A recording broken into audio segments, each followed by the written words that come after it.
Hey, everybody. Happy Friday. Happy Friday. It is Friday again. I say that every single time, don't I? It is Friday because it just happens over and over and over and over and over. Yeah, it just goes by like super fast.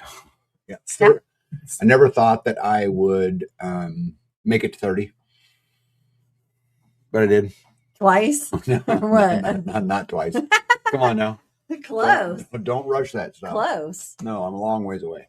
Yeah. You know, the neighbor is like a month older than you. Okay. And I saw his son the other day and I said, hey, I said, what year was your dad born? Was it the same as this year? And he goes, I said, was he born in 73? And he goes, yeah. And I said, so is he 53? And he goes, he's 52. And I go, he was born in 73? Is he? Math is a funny thing. He's 53. And he goes, he's 52. Mm-hmm. And I go, are you sure? And he gets his calculator out and he's quiet. And then he just looks away from me. And I go, what? What's the matter? And he goes, he lied to me. And I was like, maybe he thought he was 52. He lied to me. Gotta love it. You feel 53? I feel 52, which is what I am. You're 53. No, I'm 52. Been telling you this forever. You just don't listen. You just said you were 30, which is way off. That's true. Should we get some couple hellos in real quick? Let's see here. We go back to the top. Oh, we got to start as usual. Welcome, freedom fighters, to another evening of our regular scheduled unprogramming information get together, evening tag and B. And everyone, thank you, Kent, for your message. Greatest name on the internet is in the house. The king himself, Jeff Juicy, Hefty Lefty, Amazon Mud Dogger Slick. Phyllis is in the house tonight. Thank you for the happy birthday wishes. Silver Lining is here. Thank you also for the happy birthday wishes. Harry says, Kent and Paul are looking forward to the Let's Talk Fruit Trees Saturday, May 9th at 8:30 p.m. Yes, I have that in my slideshow tonight. It's 6:30 Central. I hope I have that right. I'll make sure. 6:30 Central. So Eastern would be 7:30, I believe. In the meantime, we are in tonight's audience representing East Tennessee. Well, hello from East Tennessee, and the gentleman that we're going to talk to about fruit trees is from Tennessee, Harry. So if you would like me to make a connection, I'd be happy to do so. Wonderful. Let's see here. Live with Mike and Jen. Jen, how are you? Good to see you. ACM Homestead. I'm going to show some pictures of you guys today. See, no live is complete without a pack rat. I hope this day is all you want it to be. Yeah, I have a pretty good life. I can't complain. Skanes girl, welcome in, and thank you for the happy birthday. All right, I'll keep up as we go along. What you got going on today? Well, I've been just a lot in the garden. Had some ladies come over and help. We got a bunch of stuff planted, some cilantro and beans. All the bean starts are out of the greenhouse. We've been trying to get plants out of the greenhouse because, oh man, I just broke my good pen.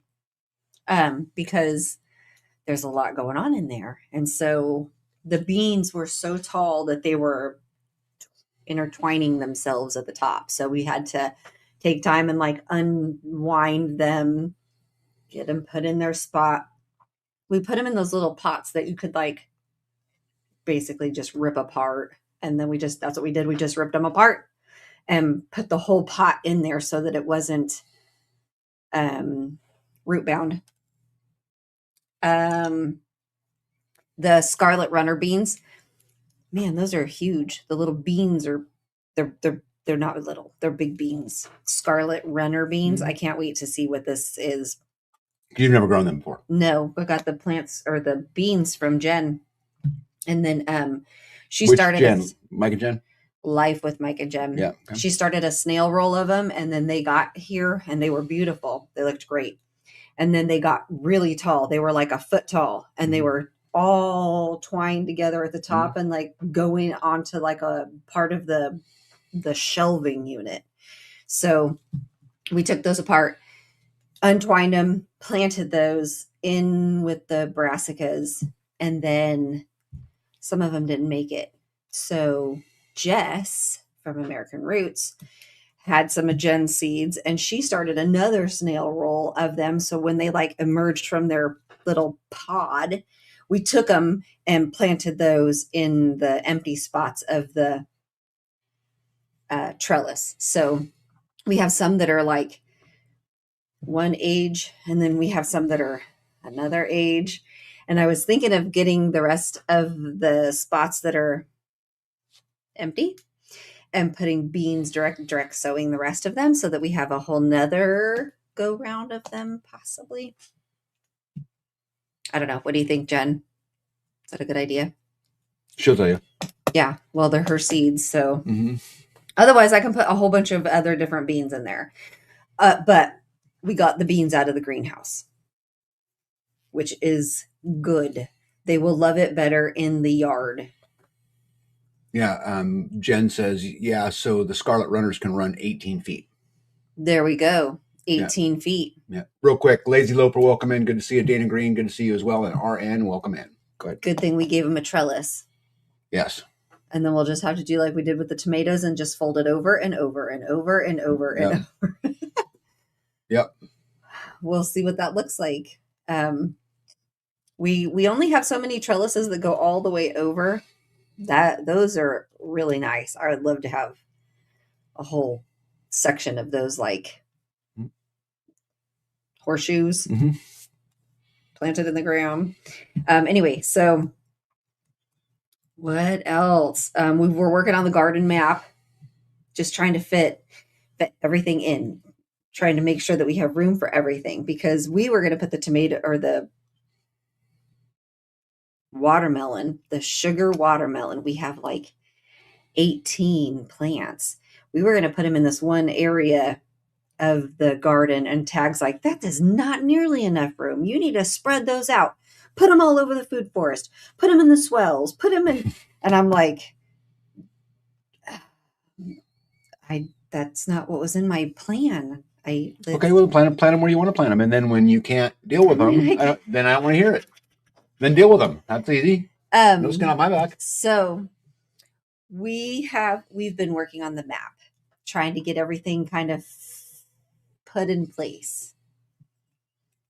I can't wait to see that. So the beans are red. The flowers are red. The leaves are red. Where did you get red? They're scarlet. Red. Oh, okay.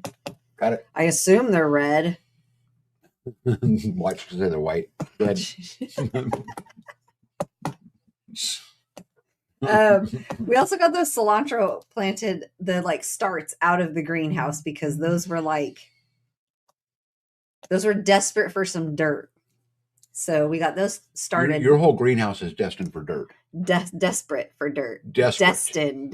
They are. Your tomatoes got to get in the ground. Those pumpkin plants cannot be in there anymore. We have been waiting for the temperature. We do not want to stick them out there and then get a 30-degree night, and then you're not getting any more. You're not getting any more 30-degree nights, babe. You're 10 days into May. Yeah. And it's snowing in Colorado. Hey, Terminator, welcome in. She wants to know if the sugar maples have sprouted. They have not sprouted. There's actually 2 tomatoes growing in one of the pots, but I'm pretty sure that that's not what the sugar maple is supposed to look like. So I'm assuming they're tomatoes. What else? Sorry, you're looking at me like, hurry up. No, I'm not. I'm not hurrying up. Something else. Jess was talking about. So when we were in the garden today, we put this. Jen had called because she's working on a schedule. And so I put her on speakerphone, and we're asking fertilizer questions, because we have been buying like fish emulsion to put on the heavy feeders, because apparently everything's a heavy feeder. Did you know that? Potatoes, they're like, oh, those are heavy feeders. Oh, corn, oh, those are heavy feeders. Coming from the girl that grew with 0 fertilizer. Oh, those are heavy feeders. That's what I said today. 20 years. Yesterday, they were like, 0 fertilizer. Did you put the tone on it, or the bone meal, or the fish emulsion, and I was like, I'm so new to this, because I've never fertilized before. No, you just rotate. Well, you've fertilized. You've used manure, and you've used mulch, and you've used. Yeah, but I've never purchased like stuff at the store and then Right. brought it home and like, so anyway, Jess was like, there's a guy who's using banana peels and yeast and eggshells and molasses and this and this and things. Can I ask you something? If you try, this is just like I always complain about on the in the bathroom, or when you're taking vitamins or whatever. I'm trying this new supplement, whatever it is. If you try 100 things, if something works, how do you know what worked? They're all heavy feeders trying to feed them. This makes no sense. They're no heavy sense feeders to me at all. Hey, Squatchy, what's up, buddy? Maybe we could ask the permaculture guy. Mm-hmm. I hope you have a whole list of questions. So anyway, we were talking about starting like a compost tea, right? Using pond water that has like fish emulsions in it. Emotions? Emulsions. Emotions. You guys are weird. And then taking like cuttings from the garden and you like let it steep and sit and stew and cook. And then you like dip it in and divvy it out and put it out. Let's see here. Yeah, see? Jen says if you take out nutrients, then you have to put it back in. I don't disagree with Yeah, this, nor am I arguing this. What I'm saying is, amendments. Jen, is that for the last 20 years, B has gardened with nothing more than manure and grass clippings, and hay and mulch and just stuff that came off the farm. She's never added I want to say artificial. I want to say store-bought fertilizers into your gardens. Well, I even bought a thing that was like mycorrhizome or something like that. RN says, B, have you ever tried Super Rainbow 13-13-13 fertilizer? Works great down here. I've not heard of Super Rainbow. But 13-13-13, we were looking for something for a potato that was higher in some of them. Instigator says microscope for the soil to look for a balance of the trophic layers and bricks of leaves or fruit or sap analysis. See, that makes perfect sense to me. But just throwing everything against the wall to see what sticks doesn't. Anyway, Skane's girl says, I have bone meal, ground eggshells, and ground banana peels. See, she's throwing stuff at it. Oh, I'm not arguing a bit that she's a wood witch like the rest of you. Not at all. We're trying to grow an abundance of food. And I think that's great. And I encourage you to do all your experimenting before it matters. Yeah, that makes sense. Yep. And if we can take some yeast and some molasses and some buttermilk, eggshells. What else? I mean, I can't really get banana peels here like readily available, but the rest of them. Yeah. So like using your eggshells makes sense because you have an abundance of eggs and they grow right on the farm. Using fish emotions doesn't make sense to me because you get it out of the pond if you get fish water. Okay, so if you want to learn, if you want to add fish water from the pond into your garden, knock yourself out. Into a compost tea. Instigator says, to use my thoughts on fertilizers, especially synthetic. If you add especially double-digit fertilizer numbers and see a significant improvement, that is not an indication of good fertile but poor soil. Hey, off-grid buddy Nitos, what's going on? Yeah. So, what else you got? We've been working on that. Oh yeah, we had to reseed the cilantro. There's some. You reseeded the corn too, did you not? Yep, and we reseeded the corn. It's not rabbits have been an issue. We were sitting up in the Kubota. We just pull up, and she's looking over there, and she goes, "Dang it! There's a rabbit right there!" And I look over, and I'm like, "Oh yeah, right across the orchard." She's like, "We need to get that fenced." And she goes, "Why don't we need to work on that? Let's get a crew together and work on fencing. There's a few of us and we can get it done in a weekend." Squatchy says, a couple hours. Looks like Lober just processed 1 million old eggs to feed back to the chickens, hard boiled and crushed. You know, one of the things B Ooh, does that that I've always been in awe of is she'll take like 8 cartons of eggs and put them in the sun oven and, you know, hard boil them basically all day long, and then grind them up and feed them as animal feed. I don't really grind them up because when you throw them, boom, on the ground, they boo. They. You're not grounding them. No. RN says Super Rainbow has all the micronutrients that are required for growing vegetables and fruits, as well as nitrogen, potassium, and phosphorus. Beans especially require micronutrients. The micronutrients. Yep. Helen from Helen Happy Harvest. What's it going on? Let's see here. Skane's Girl says it took me a minute to get a gallon of ground banana peels. My mom ate a lot of bananas. Laugh out loud. Yeah. Took a minute to get a gallon of ground. That's a lot of banana peels.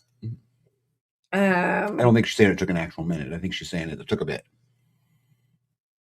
So we need to get a fencing plan, hardware cloth. I got all the hardware cloth to put on the orchard and garden number 2, and I just need to get it up. You said I have to stretch it. We've been harvesting a bit of stuff from the garden and eating it. We got some basil several times, green onions a couple of times. We've got some cilantro, some rhubarb. Tag got some rhubarb for his birthday, straight out of the yard. Oh, it was so good. I got a strawberry rhubarb pie at dinner. I had a whole great dinner, but for dessert, a strawberry rhubarb pie, and they just harvested. Right, just came out of the garden today. Yeah. And we have a plenty work. So tomorrow we're going to have a dinner and a permaculture presentation / question answer thing at the warehouse. And we're going to do a dinner. We'll have food ready beforehand so that we can eat while we're watching the movie. It's a permaculture presentation. I don't know. He's just talking. Yeah, we're going to talk about fruit trees tomorrow. So we're going to do breakfast for dinner tomorrow night. Omelets, right? Yeah. I thought I had little omelet pans, but I don't. I can't find them anywhere. You know what's critical in an omelet? Sausage. There's egg. Sausage, egg, cheese, and green peppers. Everything else is an add. Some basil. Fine. Basil's fine, but what you must have is those first ones. Well, so we've got some basil and chives and rhubarb, cilantro, and green onions, all to feed back to you tomorrow from the farm, with eggs and sausage and bacon, all from, well, not the pork is from the farm across the street, but the rest is from our farm. Hey, I want to welcome in JCK Citizen Broadcaster. What's up, Warrior? Yep. RN wants you to Google the Super Rainbow mix. I did write it down. Okay. Super Rainbow. Yeah, I put rainbow. Jen says, that's kind of what I was saying with making the swamp water to add nutrients from the existing farm waste, since we didn't get the compost piles turned or follow the growing season of the animals. Right. Instigator wants onions. Half Bubble Off Plum says we compost in place, get seconds, and what veggies they are going to throw out at the farmer's market, put it in the trench right next to the garden row. Nice. Yep. Danny Green says, yep, sounds great. RN says, Google it and research Super Rainbow 131313, also known as SR 131313. Uses about 40 pounds per 4,000 square feet. Caught up. That's good, right? Yeah.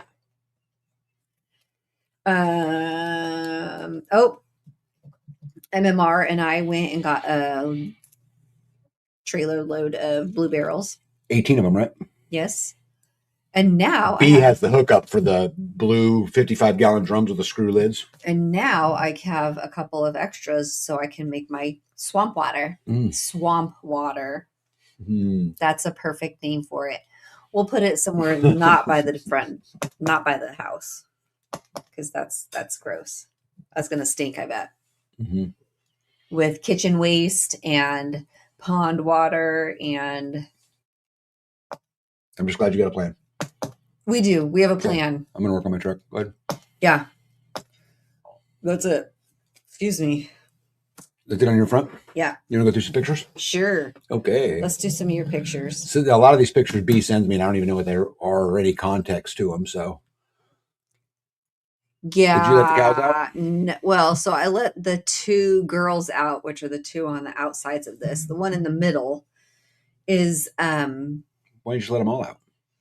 well, because I was trying to keep the This picture's not recent. yearlings. Because you just put them all back together a couple days ago.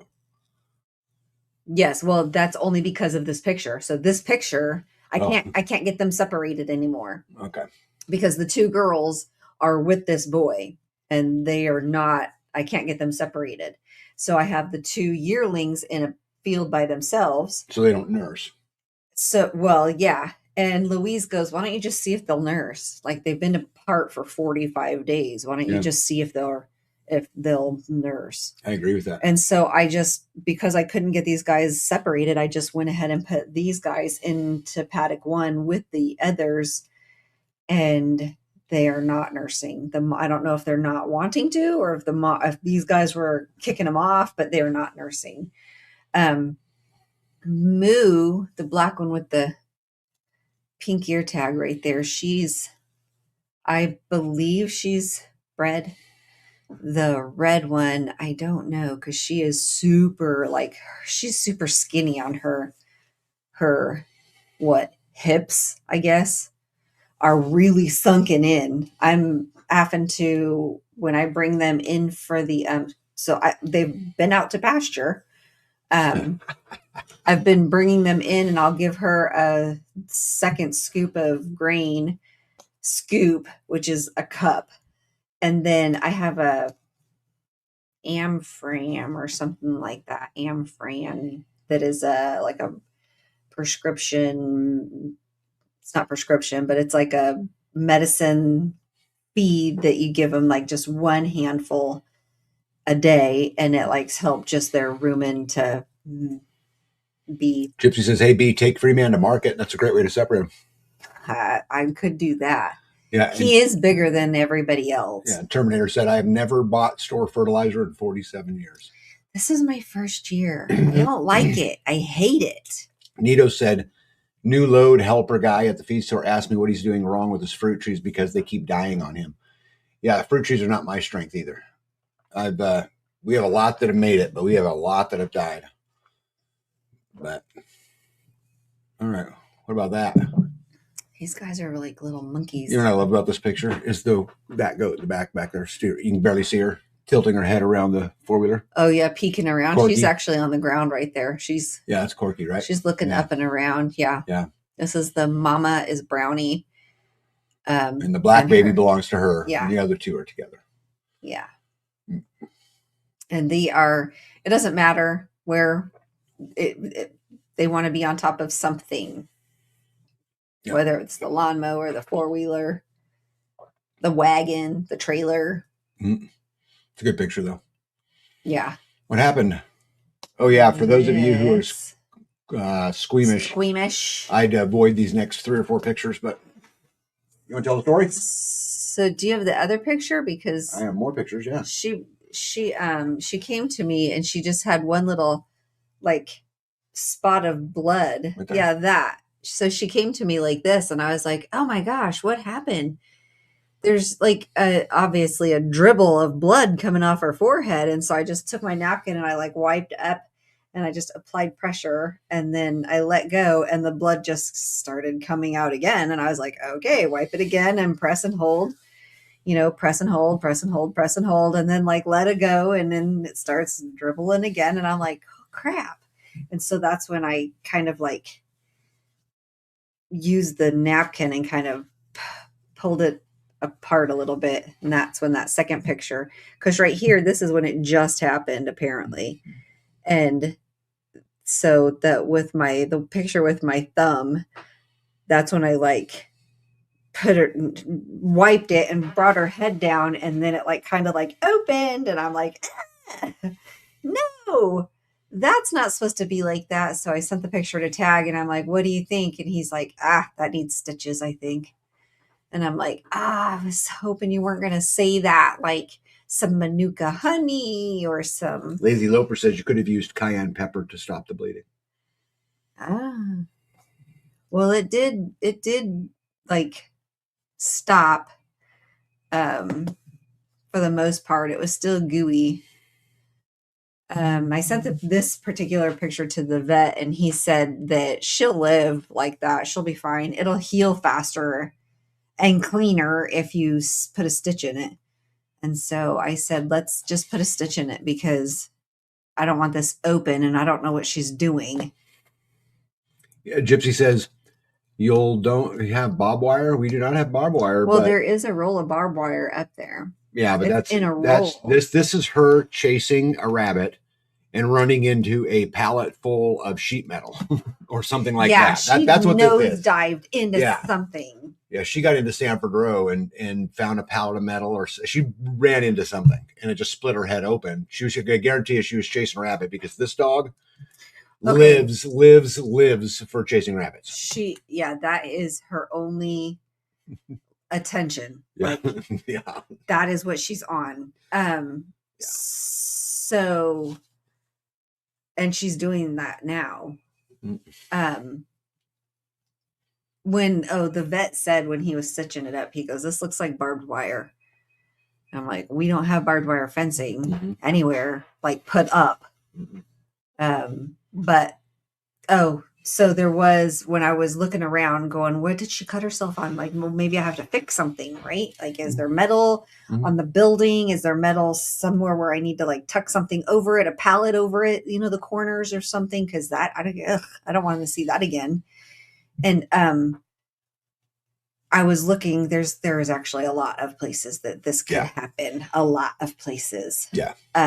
For a dog that's. Well, I've got pallets of tin for metal, for roofing. Everywhere. And I've got piles of scrap metal and stuff that I use. Yeah. Nito says Yarrow stops bleeding too, doesn't it? Whatever she was getting, there was a pile of like intestines in the yard up there. So she got something, which is probably what that big red blood spot was in the driveway. Right. Because there was a couple of those, and there was a couple of those spots. And that's as big as my foot, so. Yeah. What else happened to you today with your pig in the Antarctica? We got a half a pig. Pig went to freezer camp? Yep. Yep.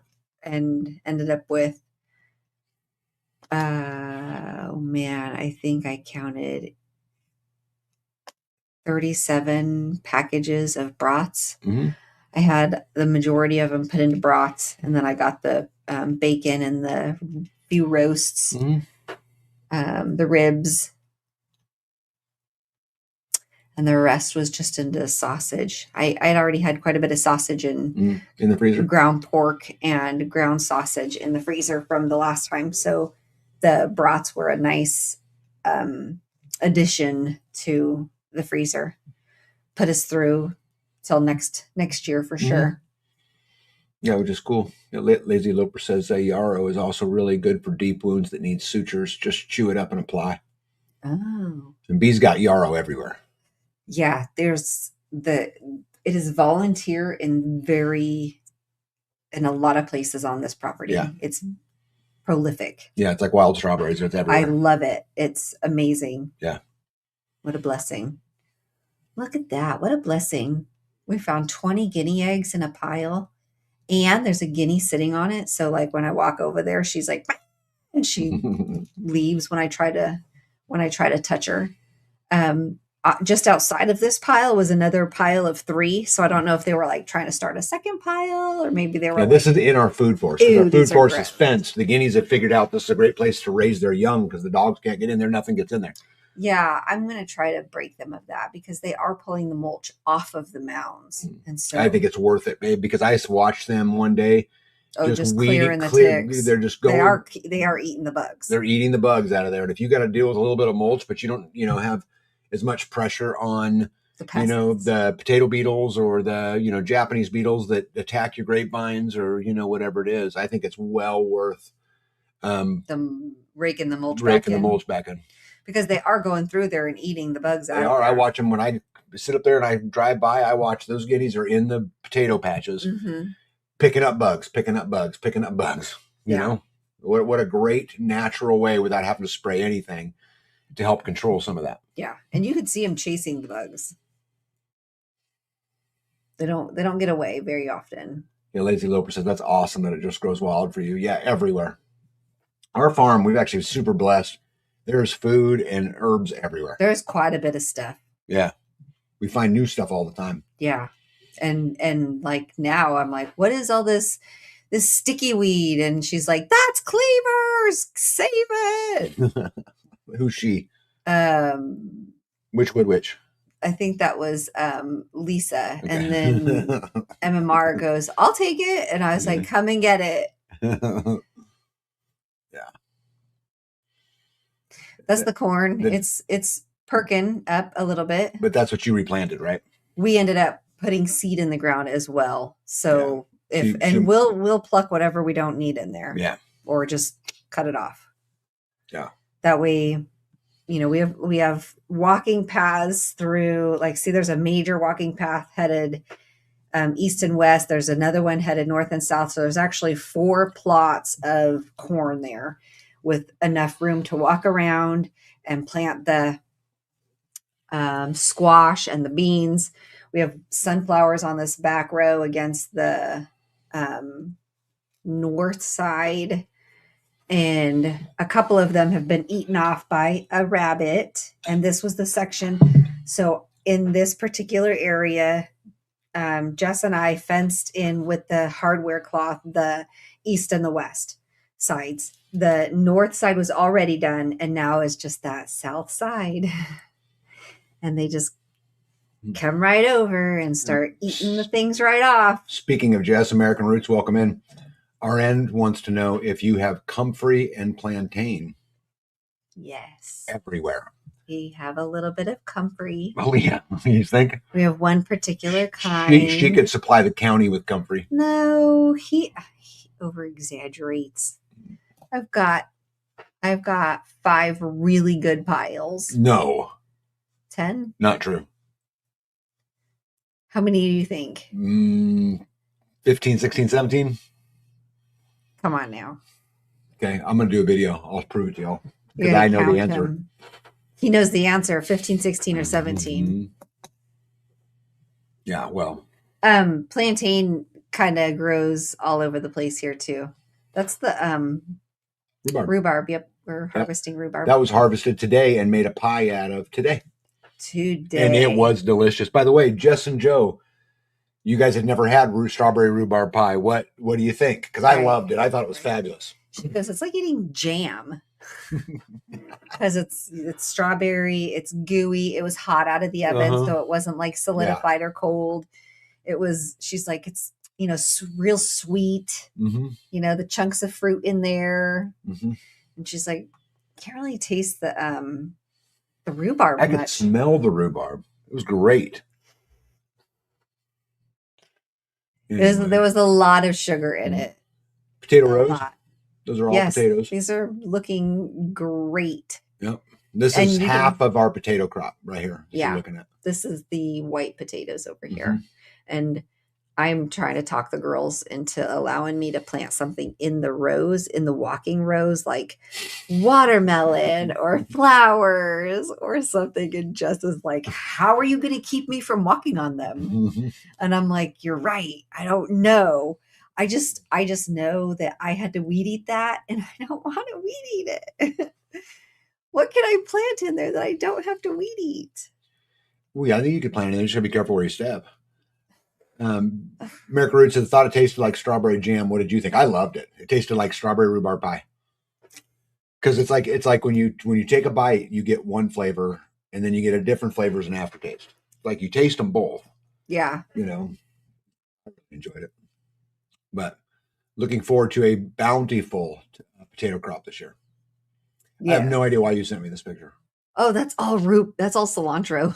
Oh. That's all volunteered cilantro from last year. And it actually cut off this. So right here in front of this stake is a bush on both sides and all the way back. So we were actually able to harvest cilantro from this row that we're going to feed back to you guys tomorrow.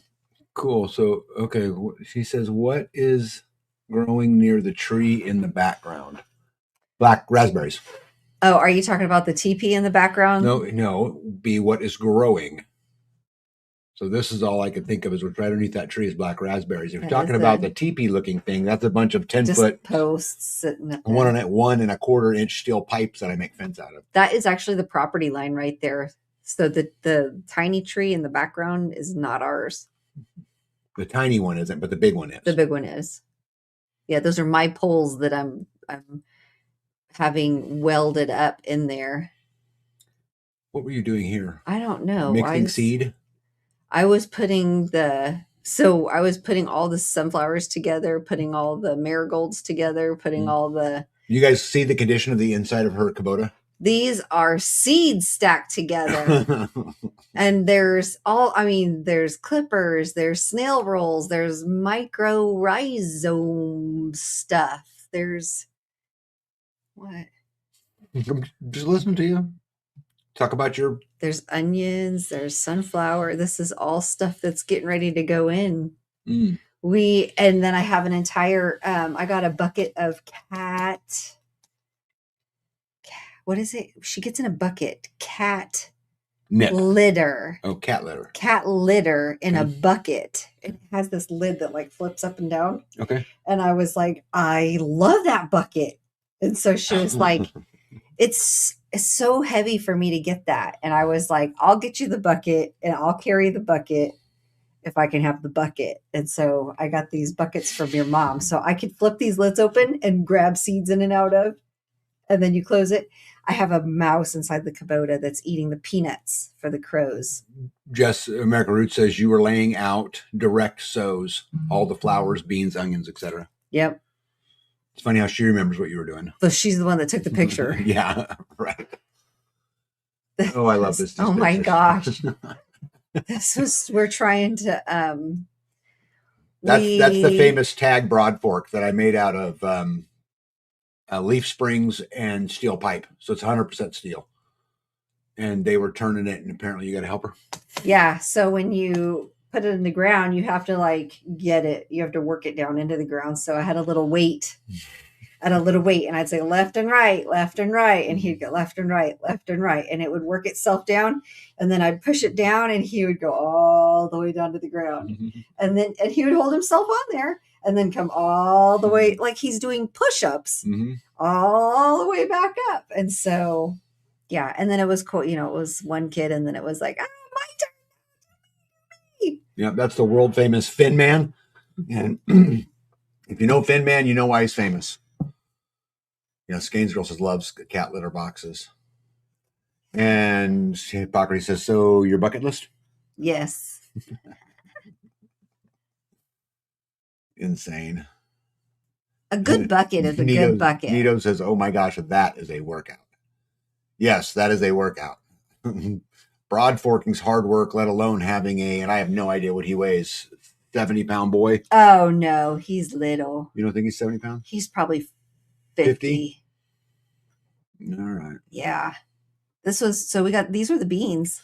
Okay. These are the green beans, like blue lake,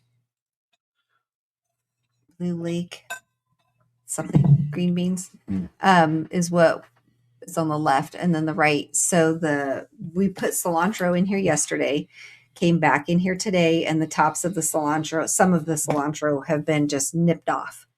Which tells me something just ate the top of it off. She's direct sowing some coriander right there in there so that we can have the stages of the cilantro growing, because if you plant it if it's seeded itself, it starts to grow real early. And then by the time you're ready to make salsa, it's already bolted and beyond. And so we're trying to right now gather some and dry it so that we have some, but then, and eat what we can. But then have it in stages, succession planting, so that when it comes time to make the salsa, we have fresh cilantro for the salsa. And we don't have to go buy it. You have to plan all this stuff out. You can't just go grow a bunch of seeds and be like, oh, I'm going to make salsa. You have to have a plan. They don't all grow and start at the same time. So that's what freezers are for. Yeah, it changes the flavor of stuff, though. Mm. You know, when you sit down to a plate of fresh salsa or pico de gallo, then you're just like, it tastes fresh. When you put it in the freezer or you can it or you even refrigerate it and it kind of ferments, it changes. They're all different. Even if you roast the peppers beforehand to make salsa, roasted pepper salsa, doesn't that sound good? Yeah. I think it sounds good. We're going to try to grow enough peppers to like can chilies. So like when we're making enchiladas or something, you need a little can of chilies. You don't have to get it anywhere. I really like that you guys are working hard all together, trying to come up with a big plan at the end. And like I always tell you, babe, learn your lessons now. Do your experimenting now.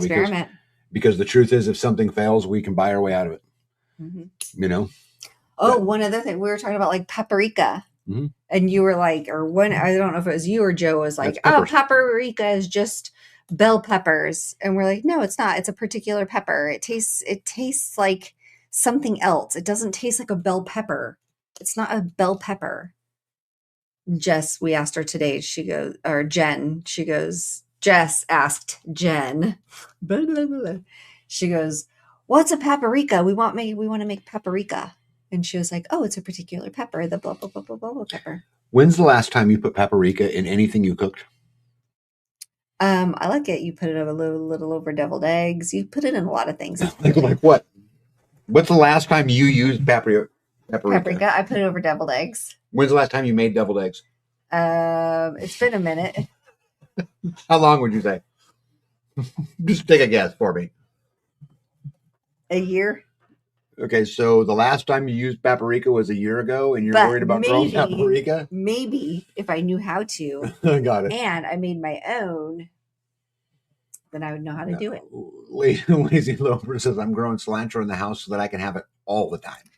I like cilantro too. Yeah, Dana Green says, I use that a lot. Paprika or the cilantro? You guys are crazy. I support you, but what are you doing there? Planting those beans. This is those green beans. I'm probably on the phone with I have Jess there planting, and then I'm on the phone with Jen trying to get a plan for the next episode. Nito says, I put it in potato salad. Yep. Lazy Lope says, I use paprika all the time. RN says, B, I hate using any type of poison for any pests on my veggies or fruits. I may have to check on guineas. We like ours. Dana says, yeah, paprika. Yeah. Go ahead, sorry. Yep. That tree in the background is a big elderberry. And elderberry, right? No, not elderberry. No. Not elderberry. Mulberry. Mulberry. That's a big mulberry tree. And inside her garden this is garden number 2. Yeah. And it is producing berries right now. So we should have berries to make mulberry jam with.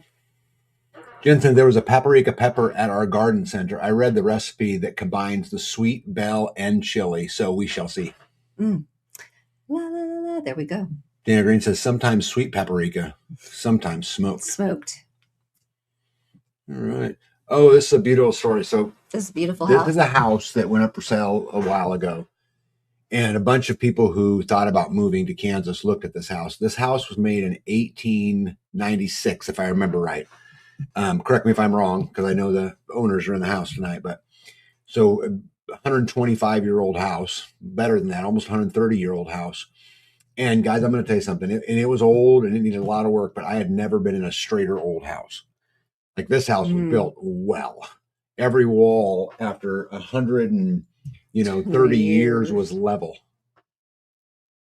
Nice. Yeah, you never know. It says 1880. Okay. Now we're at 150 years, right?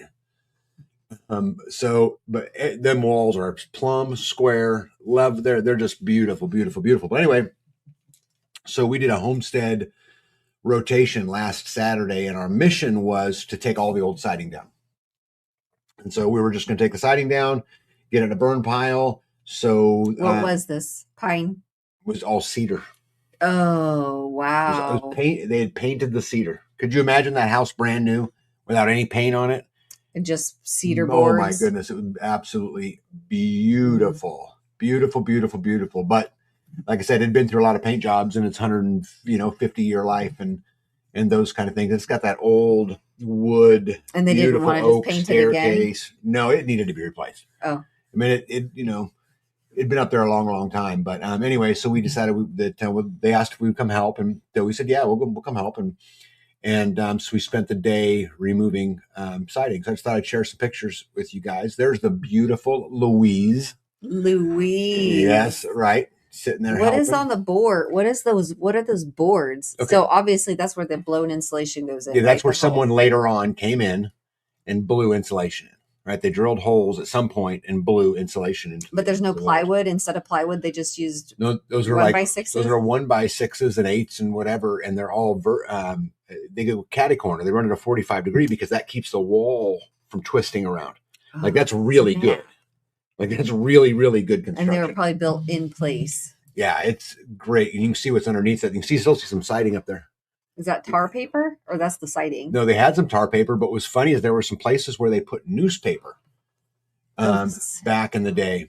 And there was a newspaper there that was underneath the siding that we found that I think said 1916 was the date on the newspaper that we pulled off. The owner of the house was like, this is super cool. So I gave it to her and she said, I'm definitely going to keep that, and took them inside, which I thought was pretty cool.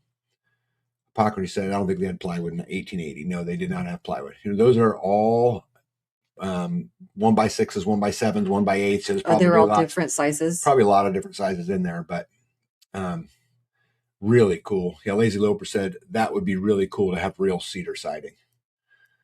Let's see here. But does it meet current code? Because if you want it to last, it has to be code, right? Yeah, there's not a lot of code, I bet. And there's none out here. Thank you. Our answer, I did not know mulberry trees got that big. Oh yeah, we've got a few big ones.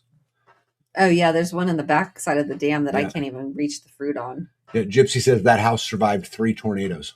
Oh wow. Right. Let the me cool. Let the me cool. I don't understand. Well, go cool. Yeah. So that is MMR and Indiana Mike and Skane's Girl. We're working on the front. Oh, looks cool. Yeah, I got it. I'm working on getting. And you're it down. Just taking the siding off. But we're also, there's a lot of little other things. I got to disconnect some of the power, move outlets. There's little things like that. But pretty much, yeah, you're just taking off the siding and putting it in a big pile, cleaning up all the nails. So there's no nails in it, so that when the siding crew gets there, they can wrap the house. Okay, somebody else is coming to side it. Yeah, to side it. So what they asked the help from the community for was to take all the old siding down, get it into a pile, get everything cleaned up, get all the nails pulled, that kind of stuff. Yeah, that's nice. That's cool. Which is what we did. Let's see here. Yeah, Skane's Girl says the newspaper was really cool. Yeah, it was really cool. My parents' house is cedar siding, kitchen cabinets, and a lot of the beams. Original owners tore down 2 barns in Mississippi and used that to build the house. Love that. Dana Green says her stupid phone makes up words. Well, I like it. Keep letting it, because Dana Green, that's how you end up with a nickname. Right? Stuff just like that. Yep, that's one of the sides. Not a great picture, but that's Jay and Grumpy working on that side. So you start at the bottom and pull it down? Yeah, just kind of work your way up. To me, it's easier if you start at the top and work down, but I mean, however you do it is however you do it. But at the end of the day, what was really cool about this project is there was somebody working on it at one time on all 4 sides of the house. There was basically a bunch of people there, and I don't know how many people were there. Maybe, I don't know. Did anybody count? I'm going to say 22, 23 people, maybe. Wow, that was a great turnout. That were there. Yeah. So we actually, to Gypsy's point, Gypsy says a great 9 to 2 job. We started at 9 and was finished at 2. Removing all the siding and getting it all relocated into a burn pile and cleaning it all up. Oh, there you go. ACM says there were 16 people. Cool. Yeah. You never know. Says you guys are such a blessing. Thank you. Oh man, it was just how it works. I mean, I can't tell you how many times someone from the community's come and helped build a community building or whatever. You know, I mean, it firewood. It just kind of happens. And I love this community, and it's not free of its challenges, but I love it either way. Yeah, Silver Lining says, "Gotta love community." Yep. And Silver Lining, this house should bring back memories for you. We are buying it. You need to leave. Absolutely wonderful. Okay, this was a very important picture because on every job site you have state workers, right? That's Mr. Scott over there. Carrying the purse. Yeah, he's supervising apparently. So good. Yeah, we had to make sure we took a picture of our supervisor, the man himself, the man in charge. Yes, well, that's good. Somebody's got to be in charge of you guys. I know, right? Let's see here. That's the big side. Yeah, there's the real big boss right there on the first ladder. That's Adam. He's actually the guy in charge of this project. Then in the back there, you see Joe from American Roots on the back deck. And then you see Jesse, Callie and Jesse sitting there by the white truck. And if you look all the way in the background, what do you see? Girls. Girls. And what are they doing? Because their back is turned to the project. Yeah, they just don't want their picture taken. So no, they're lollygagging. They didn't know that I was taking a picture. Yeah, they're over there looking at animals or something. Oh, they're getting the next plan. Yeah, is that what you call that? Mm-hmm. Silver Lining says definitely brings back memories. Yeah, I love that. But oh, wow. So the first picture is everything stripped off of it, and look at it coming back to life. How beautiful is that? Good night. That looks great. Yeah, that's like a whole new house. What an incredible level up. And they're not done yet, but they are moving in. And this is, again, totally taking a super straight old 150-year-old house. Did they get new windows also? I don't know if they're the same or not. I have no idea. Well, if you look up here in this top window, there's a sticker in the window up there. That's why I asked. That might mean that it's new. I don't know. I don't have any idea. They look new. When we got there, we really just focused on getting the siding off. Yeah. I worked a lot on this backside, like on that deck and on that top deck up there. Yeah, RN said that house is gorgeous. Mm-hmm. Yes. And it's so huge. Strong and built so well. Yeah. Yeah, there you go. 10 bedrooms. ATM said 6 of the windows are new. Excellent. Yeah, it's a gigantic house. Oh, yeah, total level up. Yeah, it's a gigantic house. Wonder they should probably feel a difference in their heating and cooling then, right? Oh yeah, because they have house wrap, which wasn't on there before. Yep. And the new siding. Yep. But isn't that beautiful? That is beautiful. Is that painted already? Is it tan? I think it's probably tan primed. Or is that primer? It's probably primer would be my guess, but I don't know. But it'll be cool. We got to get it all sided back on, and then we'll, if they want us to, we'll come out and put electrical boxes back on, and that kind of stuff. And because you took all that stuff off of a lot of it had to come off, babe. Because when you didn't have an old house, they ran a lot of the stuff on the outside. It isn't like a modern house, so you kind of got to go back and retrofit a lot of that stuff. But yeah, just primed, says ACM. Oh, what color are you gonna paint it? Oh, look at that. She's asking. Are you gonna do white again? Yeah. You gonna do green? Yeah. I think they're gonna do cedar color. I think they're gonna do olive drab green like the army. What do you think? Probably. Well, is that what you would guess? Probably camouflage it into the earth. That's what I think. Camouflage it. Yeah. Gonna be white with black trim. We've been corrected. It'll be beautiful. Yeah. Super cool. Well, ACM Homestead, I just want to tell you, both you guys, congratulations. It was a great job. I enjoyed doing it. It did not take long. We made super light work of it. So easy peasy. And, off we go to fight another day, right? And if you guys need a hand something else, speak up. I know that we talked about fixing the outdoor furnace and it just needs some pipe. Let me know, but let's do that before the winter hits. Please and thank you. Yes, Gaines Girl says, oh, wow. Yeah, look how pretty that is. Isn't that awesome? Awesome. So a crew is doing that. Yeah. Yeah, it looks nice. Oh, look at that all house wrapped. There's no siding on that, but it's all house wrapped. Look how much different that looks. What's the blue above the door? The blue above the door. It looks like it's a tarp on something. Yep, this is a great little homestead, super remote. Oh, this is the new windows. This is probably the most remote of all the homesteads around here. Would you agree? Yeah, it takes forever to get to it. And it's out there. I mean, I've had to take 2 minimum maintenance roads, and I had to go backtrack because I was like, I am not going around again. Yeah, you got to kind of know how to get there because it's a little deceiving. It's Yeah, But there's I love only it. one good way in, I Yeah. think. Yeah. Here's the good news, ACM Homestead. The zombies are never finding you. Yeah, this is like the one. Oh, yeah, look, there's windows right there. I said those are the new windows. Yeah. Yeah. Zombies aren't finding This you. is like there's a window under the porch. Did you know that? That's a brand new porch too. Mm-hmm. Yeah. The front deck they built last year, right? The end of last year, I think. Yeah, that's great. Yep. Yeah. Dana Green says, "Oh, that's a nice house." Yep. Yep. You never know. Says exactly. Yep. The zombies aren't finding you. I'd wrap that deck all the way around that house. And then she's spending your money, ACM. I'd put doors and I'd be able to put plants on the deck and yeah.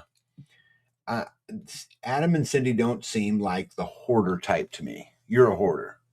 They have a 25-bedroom house. Come on.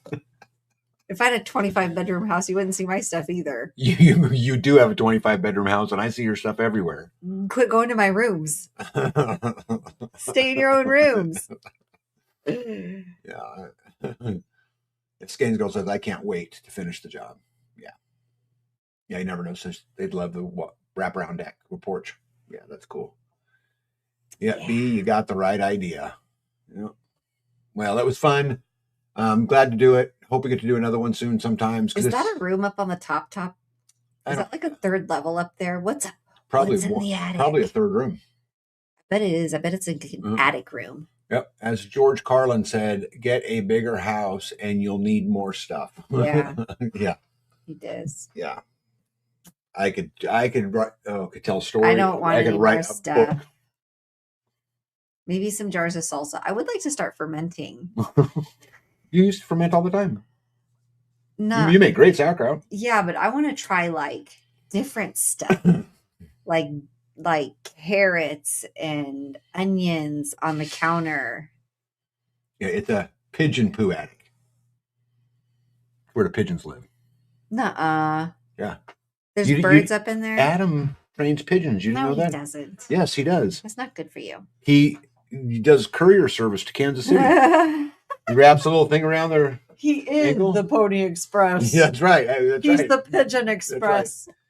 That's right. ACM Homestead, the Pigeon Express. He's the PEX.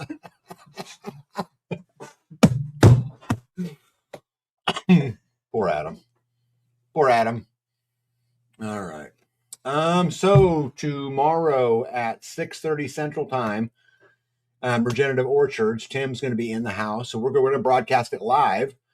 But we're going to talk about fruit trees. And we're going to talk about fruit tree pressures, and we're going to talk about grafting fruit trees and trimming fruit trees. And, that'll be nice. And just have a good conversation with him. And he is a guy that I originally met, I believe, at the Self-Reliance Festival.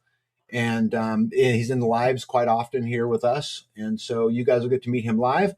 And let's just talk fruit trees. Fruit trees is something I've never been great at. It's been a challenge, so I'm actually looking forward to it. What'd you call him? PEX? PEX. PEX. PEX. What's PEX stand for? Pigeon. Did you forget already? Express. The Pigeon Express. Yeah. Adam, it's funny how people get nicknames. Just saying. Hey, PEX. Anyway, I hope you guys join us tomorrow at 6:30. Pexium Homestead. Yeah. Pexium. Oh, that's just great. That is just great. And for those of you guys who don't know Adam's a really smart guy, but really quiet. Pex. And so it's fun picking on him, Let's see here. RN says, do you guys have fire ants up there? Not really. More black ants than anything. Yeah, we have black ants. I've seen some red ants, but not many. All right. What else? Don't forget, we're posting our events on the Great Plains Homestead Happening page on Facebook. It's just a place for us to post it because I get asked all the time about posting events. And the next event is already posted there, but it's July the 11th, the Freedom Fest. And I thought if you guys don't mind That's a wrong way to say it. 10 minutes. I thought I'd play. Donating. Yeah, you want to donate 10 minutes real quick? Volunteering. Your time. I thought I'd play the fireworks from last year so you guys can see what we do. This is just a picture of them, but I made the video available. Any of you guys interested in just watching the quick fireworks show from last year? I am. It was a fantastic show. Yeah. What'd you like about it? I like that it was right up. I was right up close. I could feel it. It was long. Hey, Mandy from Permatopia Farms. How are you? The music went with it too. Yeah. Yeah. It was choreographed. Yeah. The part that cracks me up is after the first, we did 3 songs, was the last fireworks show. And after the first one, Jim Gale is standing right by me. And the first song's over and he's, this is great. Yay! And then the next one starts and you can hear him. And you guys, if we play it, you can hear him and he says, what? Oh my good, there's more. There's more? Yeah. Yeah, RN says, consider yourself blessed not to have fire ants. They will let you know how blessed you are. But I saw my old friends, the bumblebee, swarming a few days ago next door. Yeah. All right. Well, let's real quick. I'm going to get rid of.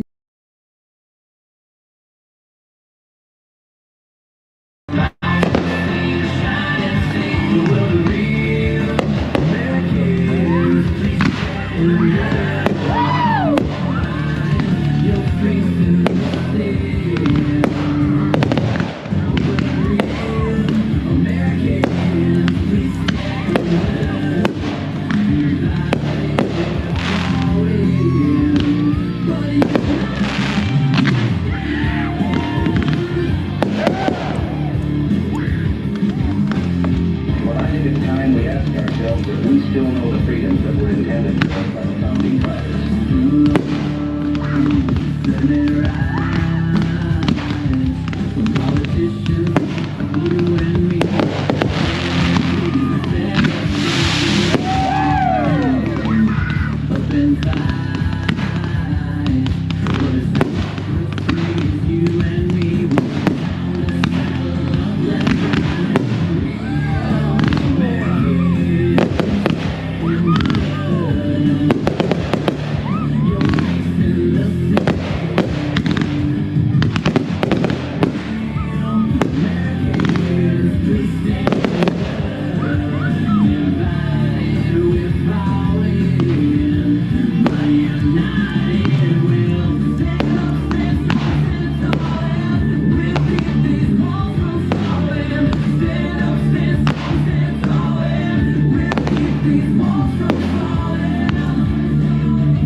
Yeah, right.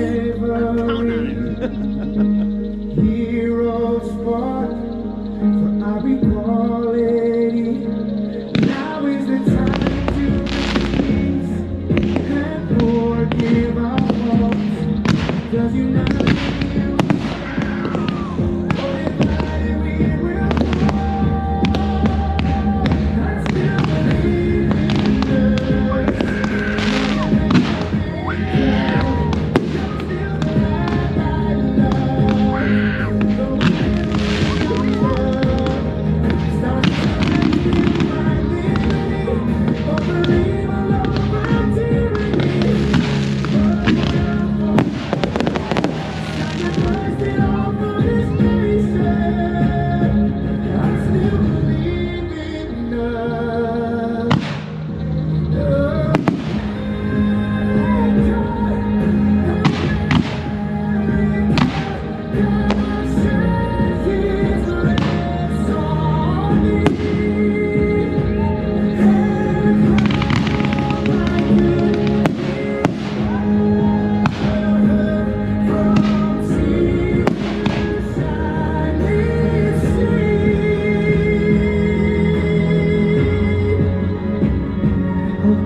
This is the land I love, but we gotta heal love.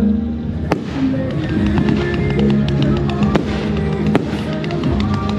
to the refugee, the immigrant to find the sky, from oppression to a better place. I believe in us. I still believe in us. I still believe.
Well, so I hope you guys didn't mind spending 10 minutes doing that, but man, it gave me goosebumps.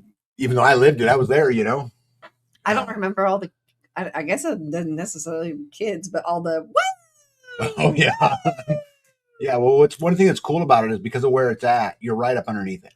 Like it's the best seats in the house. I joke all the time. You know what what's better than a gigantic fireworks show? A gigantic fireworks show that's private, right?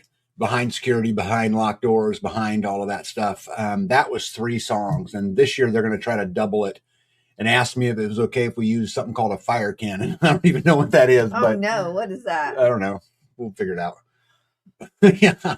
We need volunteer firefighters. Yeah. So lot of comments. Let me get up here to the wherever in the world is I left off.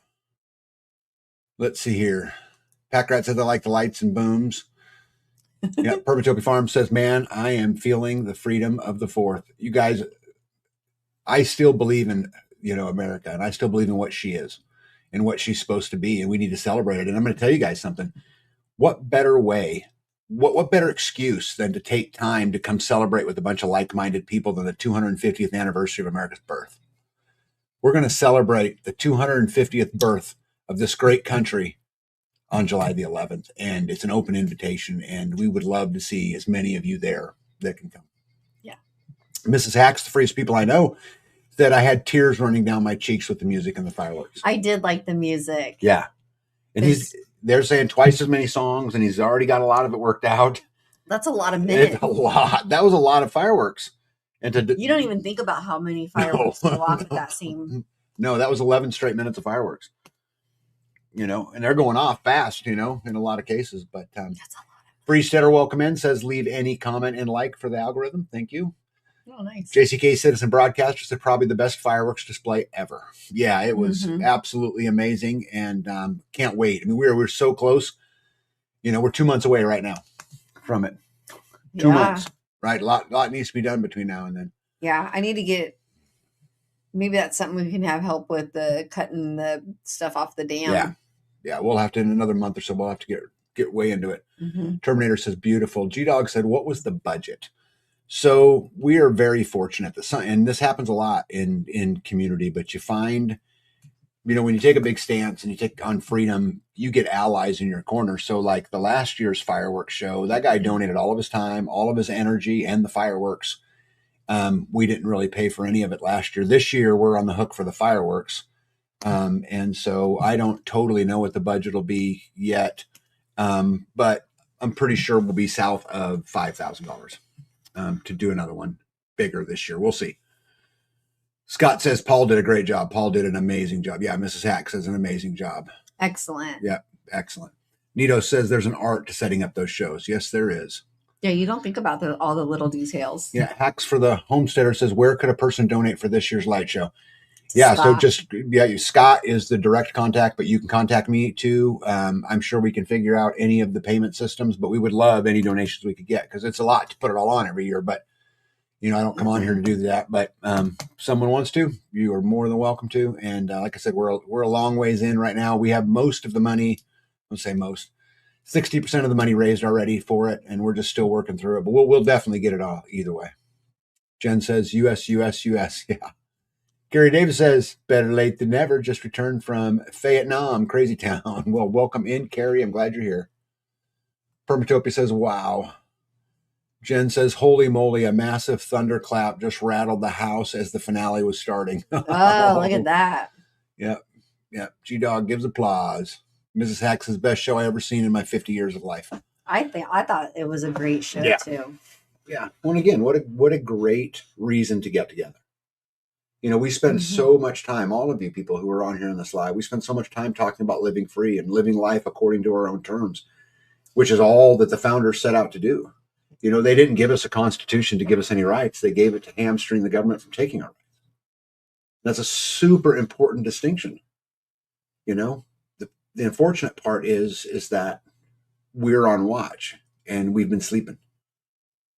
And it's been easy. Because it's been easy, and that's the sad part, and sometimes a little inspiration goes a long way, and I can't think of a better way than July the 11th to come celebrate the 250th birthday of America with a whole bunch of Freedom Warriors. So I like that we're doing it on the 11th too, because that way it gives other people time to travel and to. Sometimes people have a family obligation, so it gives a little bit of leeway. Yeah. RN says that was beautiful. American Root says you weren't supposed to mention the fire cannon. Did I say fire cannon? I meant water cannon. I thought you said marshmallow ran in. Skane says, agree, Mrs. Hacks. Danny Green said, I grew up near Disneyland fireworks every night for a year, 9:15 p.m. All the kids in the apartments hit the playground to watch. Wow. Yeah, you never know, says hand down's the best I've ever seen. Let's see, Mario grew up in OC, Orange County, be my guess. Always watched the DL show from his parents' backyard. That is so cool. Danny Green says, yes, I was in Anaheim. Yep. Oh, there you go. Thank you, Jen. There's my email address. If someone wants to donate or if you're coming and want to participate, want to volunteer, because we have a medical crew and a security crew. And, there's teams that go on all day long setting up fireworks. We could use extra hands when he shows up to help take the burden off of him and to help, set up some of the fireworks. And there's just a lot to do. So Lifeguards. Yep. Lifeguards because the kids will be in the pond the whole time. And it's right there by the community building. And I'm going to try to get them some stuff to play on this year if I can get to it. But or if you have something to donate for the kids to play on in the pond this year. Yeah, that'd be good too. Some kind of flotation, something. Yeah, super cool. But anyway, to all you guys, come up. I know it costs money. Or down. I know it costs time. Right. Or over. Yeah, but you tell me a better place and a better time than doing exactly that. Over for a kickback. Yep. I've got some other stuff in my pocket for the event, but until I get everything all squared away, I'm not going to say anything, but we'll see how it goes. But anyway, we'll be off and running. See here, G-Dog says Pyrotechnics Guide puts on a week-long show. A week-long show? Oh, my goodness. I was in the Amana colonies in Iowa in 1997 to see it. A floating dock for the middle of the pond would be awesome. Yes. Something, anything. Yep. And like I said, if I can get to it, I will. Maybe I got some blue barrels for that. Yeah. I don't know. They just fill with water. You'd never get them sealed. Probably. You need big, let me see here. Oh, guide equals guild. The Pyrotechnics Guild. That makes more sense. Okay, well, should we get to some good news since we got everybody all fired up watching fireworks? Sure, you got like 20 minutes. No, I got longer than I got 40 minutes. No. I'm good to go, yo-yo. All right, well, what's been going on? I'm sure you guys have caught all of the stories about the hantavirus. Hey, Brett Boyd, welcome in. I have not heard anything about a hanta. You haven't? Hanta. So I thought we could talk about it a little bit. All right, let me see here. Hantavirus is a family of viruses which can cause serious illness and death. These viruses cause diseases like hantavirus, pulmonary syndrome, and hemorrhagic fever, and renal syndrome. They are spread mainly by rodents. So basically the way you get it is through rodent saliva, feces, urine. It doesn't spread between human to human, just between rodent to human, which makes the story all kind of weird because of, and I'll get into it, but kind of what's going on the boat, which you probably have no idea what I'm talking about, do they? Okay. Don't forget that Bill Gates said on The View last year, the next pandemic could be far more severe than COVID. And at what point do people start realizing this man keeps predicting pandemics because he's planning them?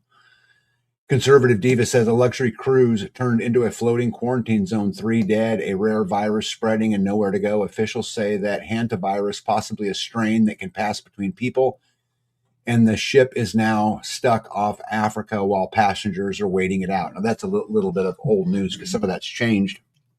So basically, there was this cruise ship. This was this week? This week, down by the Andes. And they were going to go down to like Antarctica and then go up to Africa in this cruise. And somebody died there. And then pretty soon they got 3 people dead and a whole bunch of people sick. And they say that it's hantavirus, which doesn't spread between human to human. So they got a rat problem on the boat. Well, that's one way you could look at it for sure. But I think there's much more to that. Hantavirus has some COVID-19 vibes that will blow your mind. Yep, 2.0. The elites have been prepping the reset for a while. Incredibly deadly virus that 99.99% of the time jumps from animal to human. Now it seems like it's jumping from human to human. A ton of people infected. Dr. Drew absolutely torches the hantavirus hysteria. It's not a respiratory virus. Virus isn't new. It's not spread person to person. It's been around forever. Just stop it. Here we are doing it again. One has a greater chance of being struck by lightning. So let's just assume that that's true. He's right. Well, let's just assume that it's true, right? Because there's way more to it than that. Let me get to some comments real quick here. Dana said, it's not that rare, and it says the ship was dirty. G-Dog says a particular strain can spread from human to human, but it's not that contagious. Window to spread is also short. And Lazy Loper says, make you want to go places, huh?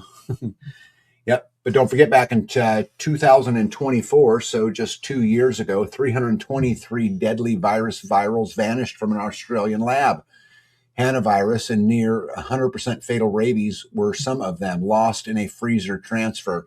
So I read into this a little bit, and it basically 3 vials of hantavirus were missing and still are missing to this day, along with a bunch of other stuff down in Australia. Putin says, so let me get this straight. A fridge breaks down in Queensland, Australia back in 2021. A deadly virals go missing. They don't catch it during an audit until August of 2023. And the public doesn't hear a word about it until December 2024. And 2 of the missing virals were hantavirus. Now, y'all can call me a conspiracy theorist if you want, but those virals still haven't been found. And suddenly we're hearing chatter about hantavirus issues. Yeah. People have every right to ask questions. That's exactly why I stay prepared instead of panicked. I got my contagion emergency kit in a wellness company, and honestly, at this point, you probably should too. Next slide. Development of the hantavirus infection was also known. Adverse events rising from COVID-19 vaccines. So I thought this was super interesting. So if you go into the Pfizer report, which I did, and you look at some of the side effects, which logically, this makes no sense to me, but I'm not a biologist either. But if you go into the reports on the Pfizer vaccine, one of the side effects is hantavirus pulmonary infection. See that right there? And I showed you guys in a couple places where I seen that as I was researching it, where it came up, that this has apparently been true. Let's see here. Lazy Loper says, keep those immune systems up. That is for sure. Lightning is happening now, and Mario is driving the tractor back to the barn. Yeah, he's not scared. Go fast. Apparently, you can transfer Hannah through intimacy. What kind of cruise was it? I did not read that. That is interesting. Everything's gone to hell. A luxury cruise ship exploring Antarctica could be the cause of a new pandemic, with 7 passengers now confirmed infected. It's 8 as of the time of the live that I read anyway. 3 of whom have died, and a doctor who treated them is in serious condition. Over 100 passengers are confined and living a real nightmare. Will COVID 2.0 be coming?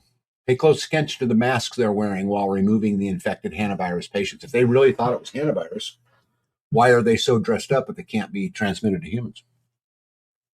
Right? They're not just wearing masks. They're in, when I was in the military, what you call MOP 4 gear. I don't know what they call it. Well, the orange gear is, but this over here, these just have masks. These just have N95 masks on. Well, they got full cover, plastic, gloves, mask, hood, glasses. Not hoods like these Dana Green guys, says though. a lot of things are missing. Monkeys. How about that fertilizer shipment disappeared? Money is missing from the government. Yeah, and a lot of other things. And Dana says it's a circus. Circus. There's a lot of people agree with you, Dana. A lot of people. But I'm going to cover it anyway. Breaking alert from doctor from Long Island. They're loading up to spray rodent droppings crawling with lethal hantavirus everywhere soon. I could not confirm the story, but I just thought we had so much talk about chemtrails that, I thought it was at least interesting. Chemo-biotrails blanketing the planet right now. Your air is next. Don't say we didn't warn you. World Health Organization says the hantavirus outbreak is the reason why governments around the world need to be part of the global health order. So basically, the World Health Organization is saying that, we should have a centralized health system governed by the World Health Organization, and the hantavirus is proof. Remember last week where we talked a story about the Southern Poverty Law Center who was funding white supremacy groups, so they had someone they could say was a white supremacy group, right? Yeah. Same thing. You know, I wonder what role the World Health Organization has in some of these so they make sure they stay relevant. You think?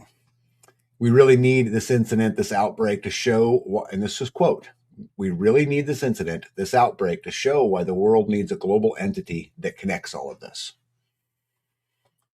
Yep, Helen says, an excuse to spray us all.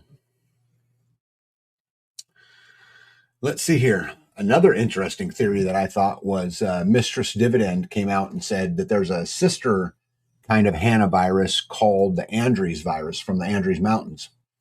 And the Andres virus is a type of hantavirus that can cause severe respiratory disease in people called hantavirus pulmonary syndrome. The virus can spread through contact with rodents by touching an object with the virus on it and through contact with a sick person who has the virus. Early symptoms look like the flu. So basically, there is a strain of hantavirus that can spread through droplets. Again, I'll tell you guys, though, everything I'm reading says it's a very low chance and also says that it's time is short and all of these kind of things, except that's exactly what they said about COVID. Exactly what they said about COVID. Yeah, create a problem and a solution is this. Yeah, scary, right? So what? So they can pick and choose who survives? Yes. So they probably thought, oh, this won't transmit from animal to human. And then it did transmit from animal to human. So then they're like, oh, it does transmit from animal to human. Well, and we have proof, babe, in the Wuhan lab that they were doing gain of function research. And they were doing research to take these viruses and make them, scarier. Yeah. So maybe it's not the regular hantavirus. Maybe what they're worried about is the Andres virus. World Health Organization's in a panic. The latest developments are as follow. WHO has confirmed 7 hantavirus cases. Israeli media has announced the first hantavirus case. Switzerland now has its first. They're claiming a death rate of 40%. But if you guys remember in the early days of COVID, they claimed 30% in COVID. Remember that? No. Yeah. So this rate was only, and it says the rate in COVID was only 1%. Yeah, but they started saying it was 30. Normally, hantavirus does not spread from person to person, but in this incident, the WHO is concerned due to suspicious human-to-human transmission. 7 cases may seem few, but the World Health Organization is on the trail of citizens who disembarked the ship and then vanished. The world is being dragged into a new pandemic. So basically, there were people getting on and off the boat the whole time. Yeah. Right? I watched a video of the ship captain talking about the first person that died, and he was telling the audience that they just died of natural causes, and they're all in one big gathering hall. Nobody's protected in any way, as the captain was talking to them.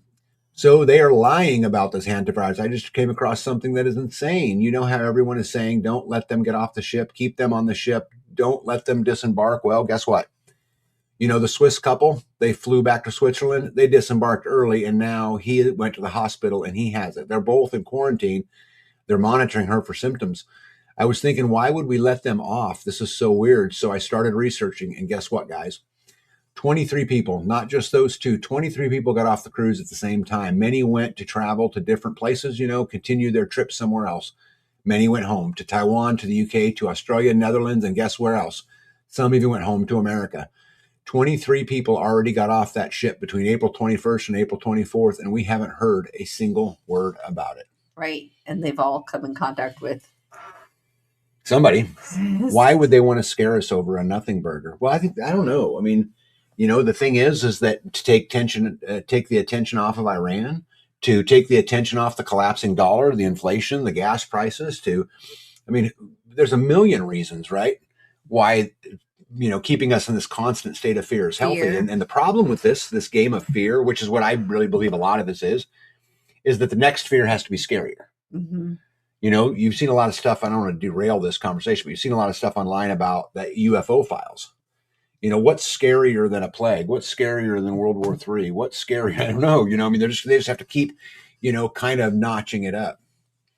Nito said, years ago, I saw a documentary on the discovery of the hantavirus on native reservations in Arizona. Yeah, Brett Boyd said, money.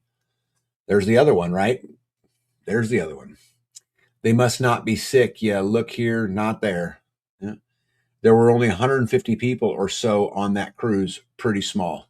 Oh, really? Yeah, it was a small boat. Like, you can see pictures of it. It wasn't all that big, but again, it looked like a big boat. If if it was something that was highly contagious and it was something that spread like that and people were getting on and off, you'd never contain it, right? Because then that's actually almost the perfect place to do it. Because what do people do as soon as they get off the cruise line? To go to an airport. Right. And then fly somewhere else. Mm-hmm. Right. So it's like the ultimate, spread. Hub. Right. Helen says it's psychological warfare. Jen says, cry wolf, cry wolf, cry wolf. And then no one pays attention when it really comes. Yeah, this is actually a super interesting point because, one way to get rid of all the dissenters, right, the people that would stand up to the government, is have a thing happen like COVID. You get everybody to, or whatever chunk of the rebels are left to refuse the vaccine, make it a big old bad thing, and then release something real and where no one will get one. Then boom, you've pretty successfully gotten rid of all the where all the nobody rebels. will get a vaccine. Right. They haven't been doing what they're supposed to be doing in the first place. So why would anybody go get one? I'm not saying that. What I'm saying is what that's a way to get rid of a whole bunch of rabble rousers is to, Rabble rousers. is to make getting a vaccine unpopular with that type of person. And then a bad thing comes along where you actually need it and nobody will go get it because of all of the first stuff. Yeah. That's what I was saying. Hannavirus update that changes the story. One of the Canadians now self-isolating was never on the cruise ship, says All Day Astronomy. They sat on the same flight home as two people who were. That's the first confirmed secondary exposure outside of the outside of the ship itself. At least 6 Americans from the hannavirus infected MV Hondius, which is the name of the cruise ship, have returned home to 4 states per the New York Post. 2 Georgia residents, 1 Arizona, 2 in Texas, 1 Virginia, and 1 California resident were all on board the Dutch cruise liner that left during the virus outbreak, which has killed 3 people and sickened at least 7 others so far.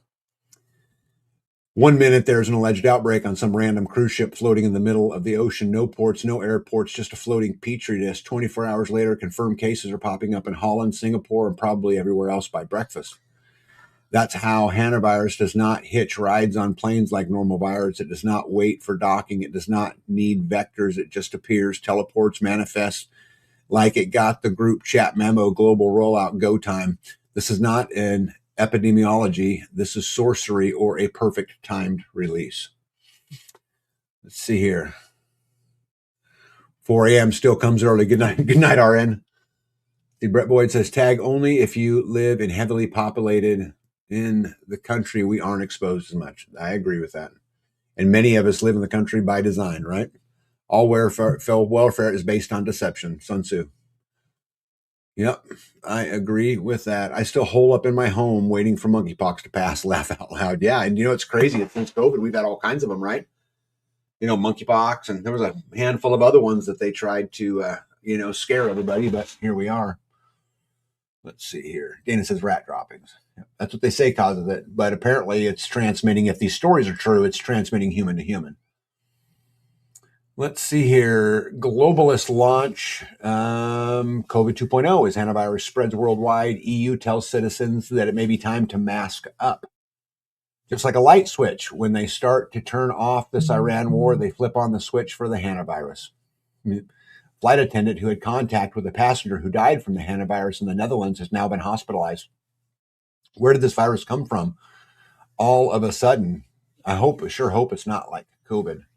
Europe is on the edge. Hannavirus contact case emerges. A flight attendant in the Netherlands has been hospitalized after a passenger who later died from hannavirus following a Johannesburg-linked flight. That's what I was talking about, right? What a great place to spread that, let that sink in. Let's see here. This is what you need to, according to Noah B. Price, this is what you need to know, is that it can have up to if it is this, it could have up to an 8-week incubation period. 8 weeks. That means how far, when someone left that, if that's true, how far can they get in 8 weeks? All the way around the Everywhere. world. Yeah, you'll never stop it, right? This is not a new story. This is the same machine that weaponized 2010 is now running a test for 2026. Dana Green says scare tactics, in my opinion. I tend to agree with you, Dana. Yeah. But it's getting a lot of attention. This is the number 1 story in the news right now. I remember when we were running out of oil. Yep. Remember acid rain? Remember when we were all going to die because of acid rain? Let's see here. The vaccine cartel and U.S. armies are developing 13 new hannavirus vaccines. That's good, right? The antivirus panic campaign already looks pre-planned, so let's get this straight. In 2024, Moderna quietly partnered with Korean University on an mRNA-based hantavirus vaccine and buried the research network tied to these global health initiatives is none other than Peter Hotez, a longtime global pandemic player connected to the Right Fund and Neglect Disease program. Now suddenly the media starts whispering about hantavirus threats. So apparently 2024, so 2 years ago, Moderna and Korea University got together and built a hantavirus vaccine. So the good news is if something happens, we already have the I was vaccine. gonna say there's a vaccine for it. I already have it. How wonderful is that? Right? Identify a future threat, build a vaccine platform first, flood the media with panic headlines, roll out emergency measures, cash in on public fear. Public fear. Right? I think they cash in on public fear all too much. What causes you to spend money? Mm-hmm. When times are Pandemic, good or when times are bad? Which one has a greater effect on spending money? Bad because I have to have it. So even if it's nothing and they cause a big scare and then everyone rushes out for toilet paper. Yeah, I still have to have it. Right. If you look in the top right-hand corner, I'm not going to read it because this video I'll get in trouble for it, but I put it up there anyway. And there's Jesse Morse, MD, who has what you treat it with. But again, I'm not gonna say it. So don't forget when Dr. Fauci was caught on tape when he said, "When you make it difficult to people to live their lives, they lose their ideological bullshit and they get vaccinated." Quote. Right. Let's see. I am way behind. That's where are we at here. Let's start right there. Okay. Jen says, the doctor I saw said it can take 1 to 8 weeks, but usually 2 to 3 weeks after exposure. Oh, geez, mask again. I won't be able to go anywhere again. We'll just stay home. Just stay home. Yeah. G-Dog says medical student syndrome, recency illusion. When you see the same car color that you recently bought to confirm you were right in your purchase. People think they have the new illness in the news. Yeah, and they're running with it. Like I said, it's the number one story.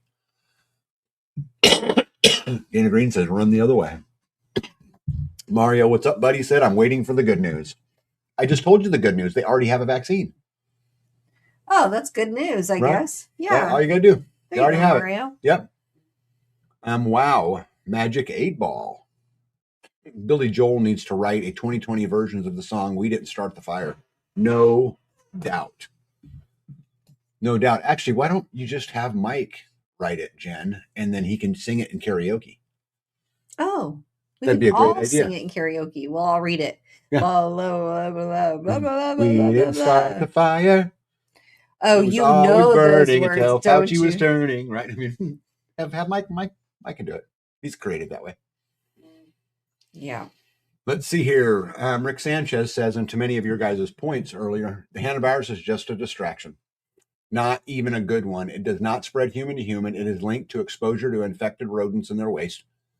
The U.S. failure in Iran is too obvious for another mass media academic drama to hide it. Don't hide the issue. Fix it. And to fix it, just reverse everything back to where it was before when the straits were open. Thomas Massey just slammed the hantavirus propaganda as a sham. They're looking for any opportunity to scare you. They tried to bring out the bird flu. They tried to bring out the monkeypox, and now it's the hantavirus. Why? They would just love to use the PrEP Act to kick in immunity for some more things. The PrEP Act gives the pharma a liability shield for any medical countermeasures used in an emergency. That's how they got the liability shield for the COVID shots, even though they weren't actually vaccines. Don't fall for the propaganda and don't let them get away with this again. Alex Jones reports breaks down the hantavirus cruise ship PSYOP as passengers are stuck on board due to an outbreak. There are 147 people on board, not anymore. I think they've got them all off now. But the only video, this was super interesting. So did you guys see there was one video of a passenger on the boat, this young man, and he was basically just crying. Talking about, oh, we're people, we're real humans here, and we're stuck here. But I think this was really an interesting point. There was 147 on people board. 3 people have died. 7 confirmed cases of a hantavirus, and only 1 person posted a video. Mm. Does that sound odd to you in today's world? I mean, you'd be doing shorts, wouldn't you? Maybe. I mean, I'd probably be pretty bored. Yeah. Especially if they wouldn't let me off the ship. Yeah. Let's see here. You just have to picture me singing it with an Asian voice and accent. I'm in. Yeah, I think I said singing. Yeah. Has a virus ever been isolated? Yeah, there's a lot of argument. There's no such thing as viruses, David. Welcome in, by the way. Yep. Jen says MC Sausage and the Flute Man. That's right. Let's get MC Sausage and the Flute Man to do a rendition of We Didn't Start the Fire. The karaoke time. Everybody agree? All in favor, say aye. Aye. All opposed, same sign. Motion carries. Cure for monkeypox, stay away from monkeys. Cure from hantavirus, stay away from rats.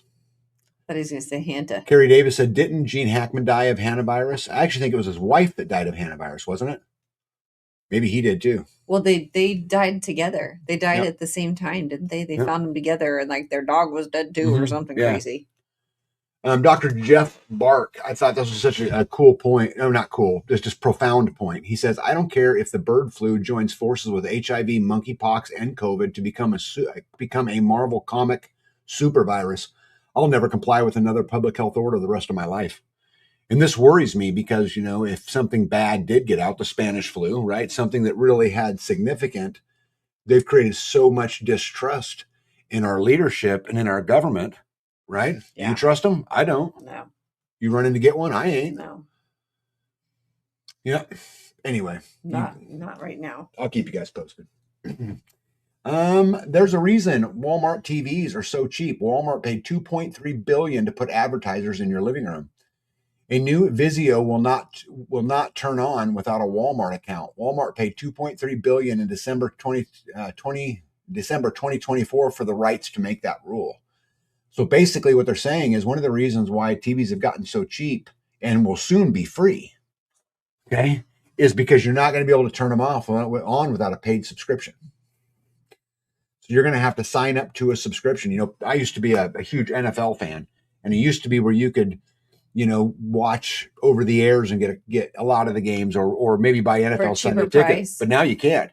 Now you got to have NFL Sunday ticket, Paramount, you know, Prime. You got to have all of these different things if you want to watch them, all these different subscriptions. So remember when they said you'll own nothing and you'll be happy? That's what they meant. They meant you'll rent everything. Yeah. Your music, your games, 100% your movies, of everything. Yep. Your clothes. Talking about Gene Hackman, wife took care of him. When she died, he was unable to care for himself. You know, Gene Hackman, heart disease, his wife, Betsy, the wife of actor Gene Hackman, died from hantavirus pulmonary syndrome, a severe respiratory disease contracted through exposure to rodent waste. Yep. Thanks, Gene. That's what I thought it was. That's what I thought. So go rush out and buy those TVs and pay those subscription fees. Utah residents are packing meetings, begging officials to stop a massive AI data center project tied to billionaire Kevin O'Leary. They warned about water usages, environmental destruction, corporate control, and losing their own community to AI gold rush. The response from leadership: mockery, arrogance, and a complete disregard for the people footing the bill through taxes and local support. One commissioner even told residents to grow up. Then they approved the project anyway. This is what happens when corporations and political powers merge. Citizens become obstacles, communities become assets, and local voices become irrelevant. And guys, this is why they're attacking rural countries. Because just like this thing in Utah, they packed that building and there was 200 people there. You know, the opposition is so much short. They think that it's just a bunch of rednecks live out in, you know, Hickville. And this is, again, why you're seeing a lot of this happening. It's happening in Box Elder County, which is in Utah. And so they just sold us out. Could you imagine this 40,000 acre hyperscale data center? 40,000 acres, right? Could even imagine. Yeah. Kevin O'Leary's world's largest data center just got approved. Will be the biggest one ever created. Again, 40,000 acres. That's 2.5 times larger than the island of Manhattan. Okay. That's crazy. Yep. Americans who live next to new AI data centers are seeing their power bills skyrocket by as much as 267% per month. AI data centers are also paying much less for electricity than everyday people. And this is how it works, guys. They will subsidize the AI center at the cost of you and me. We'll have to pay more, so they will be able to pay less. Gerard McDaniel says it perfectly. Humans need exactly 0 data centers for their survival, but the elite, corrupt, pedophile ruling class needs all of them for their survival. We are funding their survival. Taxpayer dollars are funding our own enslavement. Absolutely crazy. Maybe if we called them AI surveillance centers instead of data centers, more people would be against using them for our limited freshwater resources. I thought this was a great point. I was actually thinking of Citizen Broadcaster when I read this. Maybe instead of referring to it in our meetings as a data center, we need to change our language to survival center. I'm not surveillance center. Surveillance center. And start using those words. Like a while ago, I switched from That's talking. what they're doing. That's right. A while ago, we switched from talking about the county commissioners and switched the word deciders. Right. And you kind of start changing your language and it gets people. Did you write that down? To think about it a little bit. Yeah, I did. Residents of Fetus, Missouri have ousted all 4 incumbent single city council members who approved the controversial $6 billion AI data center project near them. That's cool. Yep. Let's get back up here. Get some comments here real quick. Every day, I'm guessing the increase makes people sick. Sometimes they roll out vaccines to cover the illness and deaths. There's a pattern. Brett Boyd says, eat more dirt, boost your vaccines. Let's see here. Lazy Loper says, the only TV we watch is The Rifleman for free and don't listen to any music. So over their nonsense. Yeah, actually, The Rifleman's a good show. Look at that. Crunchy Mama Farms. What up, Buttercut? So there is one going in Texas, 17 gigawatts. Yeah, 17 gigawatts by 2038 to power 17 nuclear plants. So let's put this into perspective. We were just talking about Kevin O'Leary's, the largest AI center ever built will be this 40,000 acres, right? It's 9 gigawatts. So the one that Crunchy Mama Farms is talking about is twice that size. It does say that. Wow. Yeah. Big, big, big. Lazy Loper says, way to go, Utah. Permatopia says, wow, 40,000 acres. Hard to imagine. That's crazy. Well, what's really crazy about that, Permatopia, is as Crunchy Mama Farms talked about, that would be to double that. In order to do that, assuming that the space is all the same, that 17 gigawatts would need to be 80,000 acres. Well, that's to do 17, to power 17 nuclear plants. Mm-hmm. Yeah. Hey, Unique Prepping. What's up, Zach? How are you, buddy? G-Dog says, I wonder what they paid per acre. I'd love to know that. It was probably different. Each person was probably different, don't you think? Yep. Brett Boyd said, Tag, how are you doing with your county commissioner? Good. I've got, I've got one commissioner who will engage with me and have good conversations. And, we're going over budgets. We have a community member running for county commissioner here in, yes, it starts in June and the election will be in November this year. So might get another one. So we're swinging, but it's an uphill battle for sure. Let's see here. Major breaking news. They cuffed a local grandmother in a barn for daring to question the $20 billion data center invasion of rural America. Abusing elderly for these data centers, they are criminal. A quiet New Jersey township packed into a barn hall last night. Families showed up to fight the zoning changes secretly tailored for a gigantic AI data center on the old Newton Airport land. Officials already raised building heights to 65 feet just for this project. They are fast-tracking a pilot tax deal that could explode local revenue from $29,000 a year to over $5 million. Sounds amazing, right? Because this is what they tell everybody, right? Right. These are the stories, that they tell everybody. Wrong. That cash mostly bypasses the schools. Your electricity bills are about to explode from the monstrous power draw. Industrial noise will never stop. Billions of gallons of water get diverted while families and farms already struggled. Everyone mentioned that Lake Mead and many others are almost dry. One resident stood up, spoke her mind. Police dragged her out in handcuffs as the crowd erupted. But guys, I'm going to tell you something about stories like this. When you arrest an old granny in handcuffs and drag her out, no amount of money can compete with the court of public opinion. And this is where we have to focus in on, because we can't compete with these $1 billion, this and that. When you go and you take stands like this is exactly how you fight it. Exactly. And I'm sure the old lady bailed right out, and it's a maybe misdemeanor. Well, how long can they hold an old lady for speaking her mind at a protest? Don't know. Not long. I mean, the most basic attorney in the world ends that, right? Brett Boyd said, old money in small towns is hard to break. And that's true. But somebody has some great ideas. You guys always say, I'm waiting for the good news. Here is some good news for you. Just for you. Mario, this is just for you. Okay? Here's a solution. New startup company will put mini data centers on the side of residential homes all over America. Companies NVIDIA and Pulte Group are partnering with Span, a major U.S. home builder, is now making small fractional data centers, or they call them nodes, that can be put on the side of every residential home. These could negate the need to build as many hyperscale and AI cloud providers. Just tap into the node network like a regular data center. Now, Span collaborated with NVIDIA using its technology in the system. Span claims it can install 8,000 of these units about 6 times faster and at 5 times lower cost than the construction of a typical centralized 100 megawatt data center of the same size. And in return for letting the company put a mini data center on the side of your home, you'll get a $150 credit on your electric bill. $150 credit? Yeah. Once? Probably monthly would be my guess. That's crazy. And in some locations, you might even get free internet. All you got to do is put a little small data center on the side of your house. See, look, solutions. You guys say I never say anything good, no good news. There's good news for you right there, right? See, I knew you all like that. Ah, he nah. That's Southern for a no. Just when I had solutions, Jen. She said no. Then you go being a Debbie Downer. Had solutions.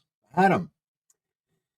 Let's see here. This happened right here in Kansas. So there was a meeting for a data center in Wamego, Kansas, which is one county to the west of me. And the data center reps showed up, and this was a private meeting. So actually, the JC Citizen Broadcaster was there trying to film, and they wouldn't let her film because it was privately held. But people filmed anyway, and it got out anyway. But a couple things that I found interesting is, the guy in the green shirt you see there in the picture was asking questions, and the data center guys didn't like it. They tried to take his mic, and he refused to give up the mic, and so they just unplugged his mic. And again, this is what I'm talking about, the court of public opinion. Mm-hmm. I would be playing that Citizen Broadcaster on loop. What was he? Right. What was he? Was he cussing? What was no, he seemed to be fairly pleasant to me. He was just asking his questions and trying to get points made, and they just literally got up and unplugged it. So about 200 people showed up to this private meeting in Wamego. It didn't seem to go very well, in my opinion. I don't know, Citizen Broadcaster, you were there. But it's happening everywhere, guys. I mean, I just showed you cases of Utah and New Jersey. We've talked about Ohio and Colorado and Kansas and Nebraska and Oklahoma. This stuff is going on everywhere. By the way, Mario says, yeah, sign me up for 2. 2. Yeah. Citizen Broadcaster said that was a crazy meeting. People were angry.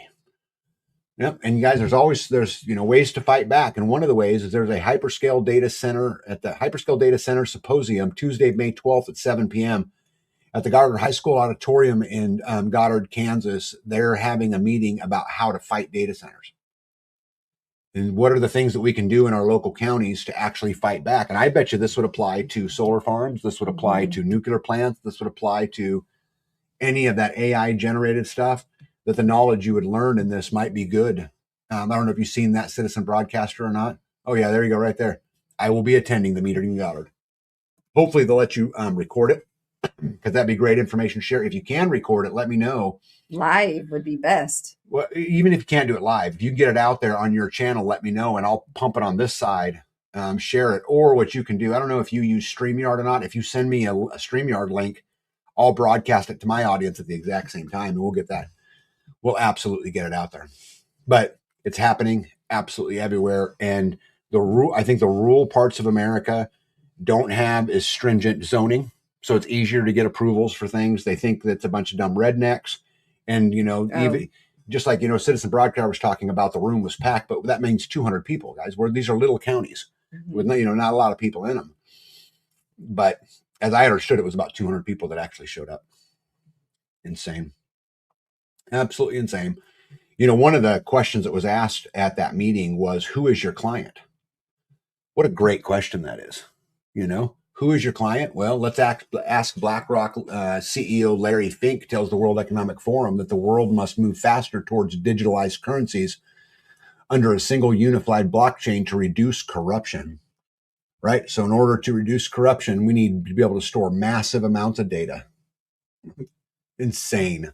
Well, we don't want that corruption. Background says add nodes to houses and nationalize access to your solar panel power, profit for the billionaires. Insane. G-Dog said, I sold half my AI stocks today that were up 100% over the past 6 weeks. I await Iran's obvious response that they don't want to turn over uranium in exchange for no sanctions. It's all stupid. It is all stupid. 40% of customers, the Department of Defense. So think about that. You know, we have 3,400 data centers already with hundreds more coming online. China, as I understand it, has like 400. Are they building them as They're fast building up, too? not like we are. America's trying to be the control point of data. The problem is technology changes fast, right? Jen says, why not let Elon put them in space like he wants to? Professor Zhang said these data centers will be obsolete in 5 years and we will be left with the waste and ruins in critical farming areas. I agree with that. I agree with that. Camus says, and I thought this was really cool. He was talking to Sting. You know, you guys remember the singer Sting? And Sting said something that really stuck with me on CBS Sunday Morning.